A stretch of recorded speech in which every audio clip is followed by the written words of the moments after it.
आज मैं आप सबके साथ बहुत ही ज़्यादा बढ़िया रेसिपी शेयर करने वाली हूँ। ये बिहार का रेसिपी है और बिहार का फेमस भी है। शादी हो या कोई सा भी फंक्शन होता है ना, तो बिहार में ये ज़रूर बनता है। और रक्षाबंधन भी आ रहा है, तो रक्षाबंधन पे आप कुछ अलग मिठाई बना सकते हैं। तो चलिए इसे हम बनाते हैं। इसे बनाने के लिए हमें चाहिए यहाँ पे मैदा।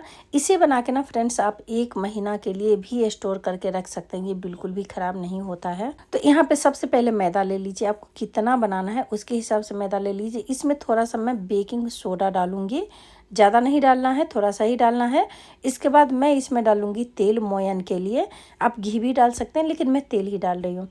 इसे अच्छे से मोयन देना है। सबसे बढ़िया इसे मोयन देना है, क्योंकि जितना बढ़िया से इसमें मोयन आप देंगे ना, उतना ही ज़्यादा अच्छे से खास्ता और बढ़िया आपका मिठाई बनेगा। तो चलिए अच्छे से हम इसमें मोयन देते हैं। तब तक आप ये हमें कमेंट करके ज़रूर बता दीजिए कि आप लोग ये वीडियो देख कहाँ से रहे हैं।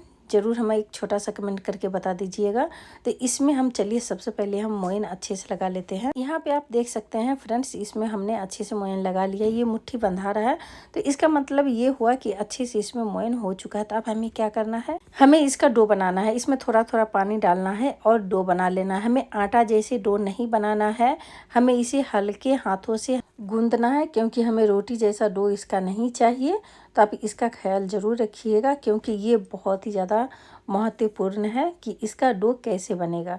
तो यहाँ पे आप देख सकते हैं, इसे हमें ज़्यादा मरदना भी नहीं है, यानी ज़्यादा इसे मसलना नहीं है। बस हल्का हमें इसे मसल देना है, बस ये रेडी हो जाएगा। इसे हमें फूलने के लिए भी नहीं छोड़ना है। तो यहाँ पे आप देख सकते हैं, ये जो है ये रेडी हो चुका है। इससे ज़्यादा हमें इसे नहीं गूंदना है, हमें ऐसा ही चाहिए। तो यहाँ पे आप देख सकते हैं ये रेडी हो चुका है। ये देखिए, आपको दिख रहा होगा कैसा डो है, हमें ऐसा ही चाहिए। अब हमें क्या करना है, छोटा छोटा पोर्शन लेना है और हमें इसे पहले हल्का हल्का मुट्ठी से हमें इस तरीके से राउंड कर लेना है। ज़्यादा दबाना नहीं है, हल्का। और राउंड करके हमें थोड़ा सा इसे चिपटा कर देना है। और चिपटा करने के बाद इसके बीच में हमें क्या करना है, बीच में हमें इस तरीके से इसमें राउंड होल कर देना है। तो जितना मेरे पास है सबको मैं सेम तरीके से बना के रेडी कर लूँगी। तो चलिए हम बना लेते हैं। यहाँ पे आप देख सकते हैं ये रेडी हो गया है। और मैं पहले से ही कढ़ाई में तेल भी गर्म होने के लिए रख दी थी। तो तेल हमें ज़्यादा गर्म नहीं चाहिए। आप देख सकते हैं कितना गर्म चाहिए हमें। इसमें जब मैं डाल रही हूँ तो हल्का हल्का बबल आ रहा है, इसका मतलब मुझे इतना ही गर्म चाहिए तेल। अगर आप ज़्यादा गर्म तेल करते हैं तो ऊपर से हो जाएगा, अंदर से कच्चा रह जाएगा, आपका मिठाई ख़राब हो जाएगा। तो इसके लिए इसे आराम आराम से फ्राई कीजिए।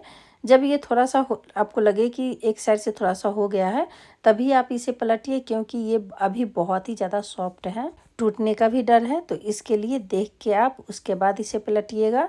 तो यहाँ पे आप देख सकते हैं, अब मैं इसे पलट दूंगी। तो पलट के उलटते पलटते हुए हमें इसे अच्छे से फ्राई करना है। और गैस का फ्लेम हमें एकदम लो ही रखना है। तो चलिए हम इसे अच्छे से फ्राई कर लेते हैं, उलटते पलटते हुए। आप देख सकते हैं एक साइड से होने के बाद ही हम इसे पलटेंगे। यहाँ पे आप देख सकते हैं फ्रेंड्स, इसमें कलर आ गया है, ये फ्राई हो चुका है। तो अब हम इसे निकाल लेंगे और बाकी का जितना है ना, सबको मैं सेम तरीके से फ्राई कर लूँगी। आप देख सकते हैं देखने में कितना बढ़िया लग रहा है, ये खाने में भी बहुत ही ज़्यादा बढ़िया लगता है। तो इसे हम चलिए निकाल लेते। एक पेपर हो या टिश्यू पेपर हो, किसी के भी ऊपर आप निकाल सकते हैं, ताकि ऊपर से जितना एक्स्ट्रा तेल हो है वो सारा निकल जाए। अब हमें क्या करना है, सेम कढ़ाई लेना है और इसी में मैं पानी लूँगी। तो ज़्यादा पानी नहीं लेना है। पानी लेने के बाद अब हमें लेना है चीनी। चीनी यहाँ पे मैं 250 ग्राम ले रही हूँ। 250 ग्राम चीनी लेने के बाद मैं इसे चलाते हुए अच्छे से इसका चाशनी बनाना है। तो चलिए इसे हम मिक्स करते हुए अच्छे से पहले चाशनी बना लेते हैं।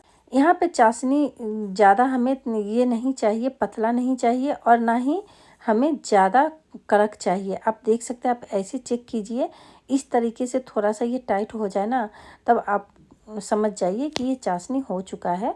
तो चलिए चाशनी तो यहाँ पे रेडी है। अब हमें क्या करना है, हमें चाशनी में डाल देना है, जो मैं मिठाई बना के रखी थी उसे डाल देना है और इसे अच्छे से मिक्स कर लेना है। गैस आप ऑन ही रखिए, में एकदम लो रखिए, और इसके बाद आप इसमें मिक्स कर दीजिए ताकि जले ना। तो चलिए सबसे पहले हम इसमें अच्छे से मिक्स कर लेते हैं। आप देख सकते हैं देखने में बहुत ही ज़्यादा बढ़िया लगता है। यहाँ पे आप देख सकते हैं फ्रेंड्स, ये अच्छे से मिक्स हो चुका है और एकदम सूखा हुआ ये है। इसे आप एक बार बनाइए और 1 महीने तक ये बालूशाही रखिए। 2 तरीके के से बनाते हैं। एक तरीके से जो बनाते हैं वो एकदम रसीला होता है और ये जो है ये सूखा वाला है। इसे हम लंबे समय तक हम इसे स्टोर करके रख सकते हैं। और एक और जो बनता है ना, जिसमें एकदम जूसी रहता है, चाशनी में डुबा के बनाते हैं, वो हम लंबे समय तक नहीं रख सकते हैं।